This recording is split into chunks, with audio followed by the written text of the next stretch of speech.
क्या इतनी डिप्लोमेसी की अभी भारत के टॉप डिप्लोमेट हैं, वॉशिंगटन में जाके वेस्टर्न मीडिया को कहा कि जी तुम बायस हो, तुम कवरेज अच्छी नहीं करते इंडिया को, इंडिया की कवरेज क्यों अच्छी नहीं देते तुम लोग।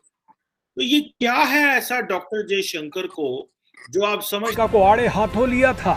बहरहाल आपको बता दें कि भारत के विदेश मंत्री एस जयशंकर ने अमेरिका को आईना दिखाने के बाद अमेरिकी मीडिया को भी धो दिया।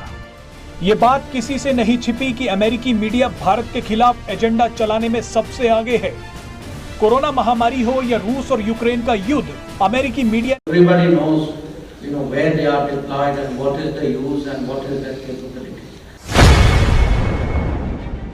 पाकिस्तान को मदद देने के बाद अमेरिका भारत का विरोध झेल रहा है।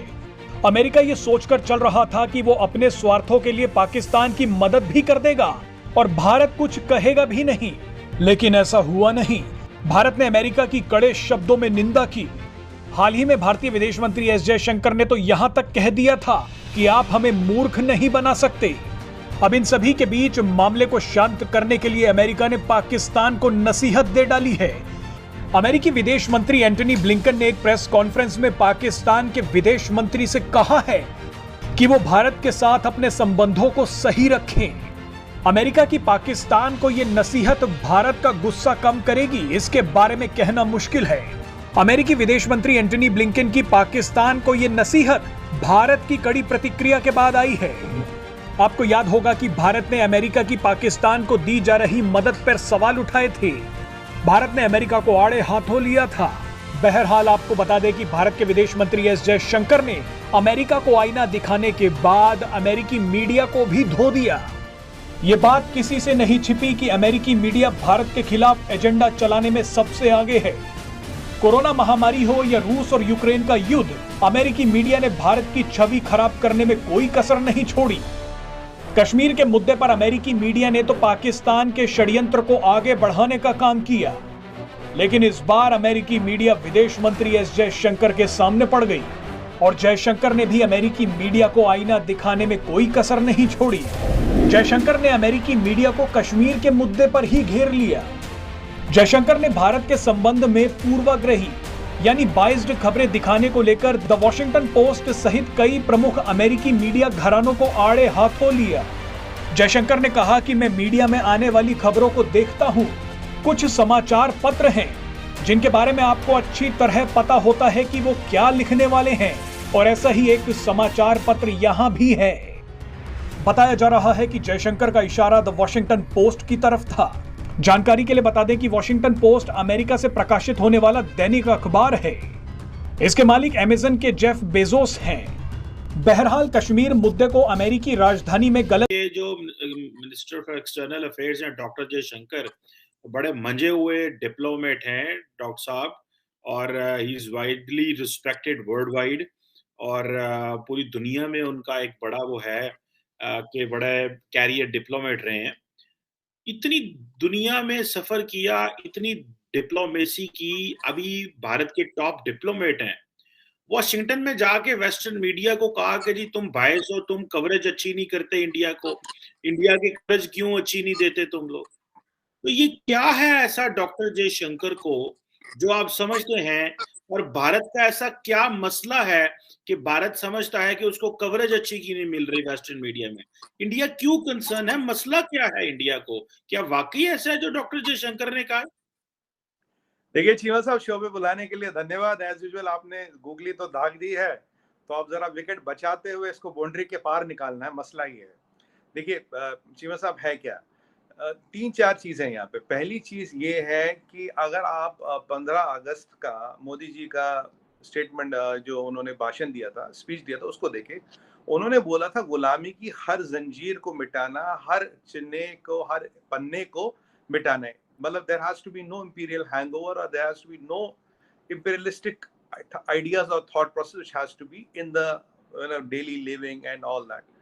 तो ये जो है, ये पहला मुद्दा वही जो डॉक्टर जयशंकर ने जो उसकी कंटिन्यूटी। दूसरी बात, मोदी जी ने, आपको याद होगा 2014 के इलेक्शन में, 19 के इलेक्शन में सॉरी, बोला था कि हम घर में घुस के मारते हैं।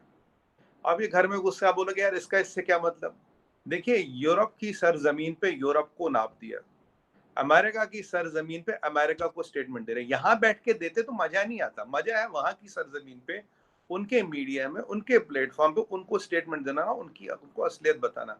अब यूरोप वाला मसला देख लीजिए, तेल का। डॉक्टर जयशंकर ने बोला भाई आप जितना हम तो तेल लेते हो तो आप एक हफ्ते में लेते हो, ठीक है जी। वो यूरोप का मसला आप देखिए उसके बाद शांत हो गया, सब ने यू टर्न ले लिया, एक एक करके सब यू टर्न लेने लगे, सब यू टर्न लग गए। अब आप इस मसले को देखिए, अब यहाँ क्या था, अगर आज हम यहाँ से वॉशिंगटन पोस्ट को कुछ कहे नहीं कहे तो कहते ठीक है यार आप इंडिया में बैठ के तो कुछ भी कह लो। वैसे हम तो रोज ही कहते हैं, मैं तो 50 चीजें बोल रखी हुई है, मेरे 50 डिबेट होंगे इस पे। बट हाँ, अब वहाँ डॉक्टर जयशंकर साहब वहाँ उनकी सरजमीन पे बिल्कुल डायरेक्ट कहते हैं। And one of the news papers who is from this town, मतलब नाम नहीं लिया बट सब समझ गए वॉशिंगटन पोस्ट की बात हो रही थी। कल इसमें हमारे नेशनल टीवी पे by the way prime time पे डिबेट भी था, मैं भी था उसमें। देखिए ये भाड़ता हुआ भारत है, उभरता हुआ भारत है, जो मैंने आपको पहले कहा। गए वो दिन चीमा साहब, when people out of India could set the narratives here, could set the thought process here. गए वो दिन जब Washington Post was seen as the epitome of brilliance, truth and enlightenment, and the whatever is written in Washington Post are words of Bible, मतलब उसपे कोई discussion नहीं, कोई मतलब नहीं, जो लिखा जी बिल्कुल सब गॉस्पेल ट्रूथ है, कोई नहीं, it's action. Action is a self explanatory truth which needs no further explanation.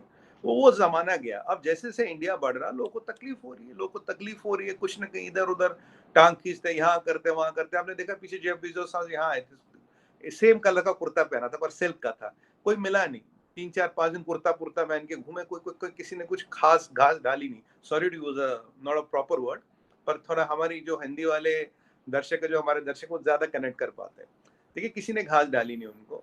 But कई बार मैं ऐसे वर्ड कर लेता हूँ कि विच आर नॉट वेरी, सब भी नहीं मानते उनको, but just for the flow of things I use them.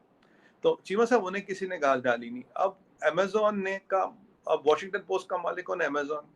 Millions of dollars का लॉस अब चला के हो रहे हैं। अब आप बोलोगे जी वॉशिंगटन पोस्ट की सर्कुलेशन है सुमित भाई, ये है वो है। जितनी वॉशिंगटन पोस्ट की सर्कुलेशन, उससे ज्यादा हमारे एक हिंदी का पेपर आता है दैनिक जागरण, 10 गुना ज्यादा सर्कुलेशन है वॉशिंगटन पोस्ट से, 10 गुना ज्यादा। दैनिक जागरण शायद नाम सुना नहीं सुना आपने, 10 गुना ज्यादा सर्कुलेशन है वॉशिंगटन पोस्ट से। तो अब आप अमेरिका में बैठे बैठे आप ये सोचो कि आप इंडिया के लिए नैरेटिव सेट करो, इंडिया के लिए ये चेक। क्या होता है जब नैरेटिव सेट करते हो, एनजीओ देखते हैं, थिंक टैंक देखते हैं, उसके आधार पर वो एक परसेप्शन बनाते हैं। तो परसेप्शन का, गलत परसेप्शन की सीडिंग वहां से होती है। जैसे मैं आपको एक एग्जाम्पल बताऊं, 35 से 370 था, टेम्परेरी प्रोविजन था, करीब करीब। मैं आपको फैक्ट बता रहा हूँ चीमा साहब, ये वॉशिंगटन, CNN, ये सब जितने हैं ना अपना अमेरिकन मीडिया, फिरंग मीडिया, अब आप जानते हैं इनको अमेरिकन गवर्नमेंट तो कंट्रोल करती नहीं, individuals like Jeff Bezos control करते हैं। जब उनके यहाँ काम नहीं बनती तो वहाँ एक आर्टिकल डाल देते, कोई बात नहीं, डाले कोई फर्क नहीं पड़ता, आना तो यही पड़ेगा, आना ही पड़ेगा, आर्टिकल डालो ना आलो। कहते ना आखिर तुम्हें आना है, जरा देर लगेगी, एक हिंदी में गाना था पहले। अब चीमा साहब क्या हुआ कि 132 आर्टिकल निकाले इन्होंने, 132 आर्टिकलों में से 5 आर्टिकलों में आर्म इंसर्जेंसी या आर्म्स या टेररिज्म का मेंशन था, जबकि 42,000 लोग वहां मर चुके थे 20-30 सालों में, ठीक है, ये ऑफिशियल फिगर। कश्मीरी पंडित हिंदू का एक्सोडस हुआ, जेनोसाइड हुआ, उसके बारे में एक लाइन किसी ने नहीं लिखी, एक लाइन किसी ने नहीं लिखी। अब आप